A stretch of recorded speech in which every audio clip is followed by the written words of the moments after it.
સુરતમાં અડાજણ શ્રી સમસ્ત ગુજરાત બ્રાહ્મણ સમાજ દ્વારા પરશુરામ જયંતીની ઉજવણી કરવામાં આવી હતી। સુરતમાં અડાજણ સ્થિત પરશુરામ ગાર્ડન ખાતે શ્રી સમસ્ત ગુજરાત બ્રાહ્મણ સમાજ સુરત દ્વારા ભગવાન શ્રી પરશુરામ જયંતીની ભવ્ય ઉજવણી કરવામાં આવી હતી। આજે સમગ્ર દેશમાં ભગવાન પરશુરામ જન્મ જયંતિ ઉજવણી કરવામાં આવી રહી છે, ત્યારે સુરત શહેરમાં પણ આ પાવન અવસરે ભવ્ય કાર્યક્રમો યોજાયા છે। श्री समस्त गुजरात ब्राह्मण समाज सूरत द्वारा अडाजण स्थित परशुराम गार्डन खाते विशाल कार्यक्रमનું આયોજન કરવામાં આવ્યું હતું। તો કાર્યક્રમની શરૂઆત ભગવાન પરશુરામની પ્રતિમાના શાસ્ત્રોક્ત વિધિથી અભિષેક તથા પૂજા સાથે કરવામાં આવી હતી। મોટી સંખ્યામાં હાજર રહેલા ભક્તોએ ભક્તિભાવપૂર્વક ભગવાન પરશુરામની આરતી ઉતારી અને આશીર્વાદ પ્રાપ્ત કર્યા હતા। આ ઉજવણી માત્ર ધાર્મિક જ નહીં પરંતુ સામાજિક સંદેશ આપતી બની હતી। તાજેતરમાં દેશભરમાં બનેલી આતંકી ઘટનાઓમાં જિંદગી ગુમાવનાર શહીદોને પણ શ્રદ્ધાંજલિ અર્પિત કરી તેમને યાદ કરવામાં આવ્યા હતા।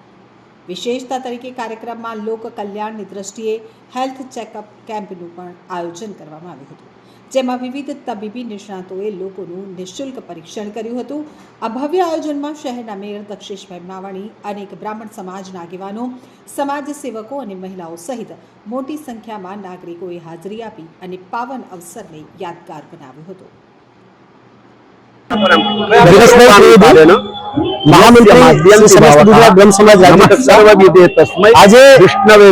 भगवान परशुराम जी जानिए छीए जन्मोत्सव निमित्ते 10 स्वरूप परशुराम गार्डन खाते समग्र भगवान ની પૂજા અર્ચના રાખવામાં આવેલી છે। જરૂર પડે પરંપરાગત રીતે પરશુરામે દર વર્ષની જેમ કેવી રીતે આ વર્ષે આતંકીઓનો નાશ ભગવાન પરશુરામજીની પૂજા કરવામાં કર્મ દ્વારા શીખ્યું છે।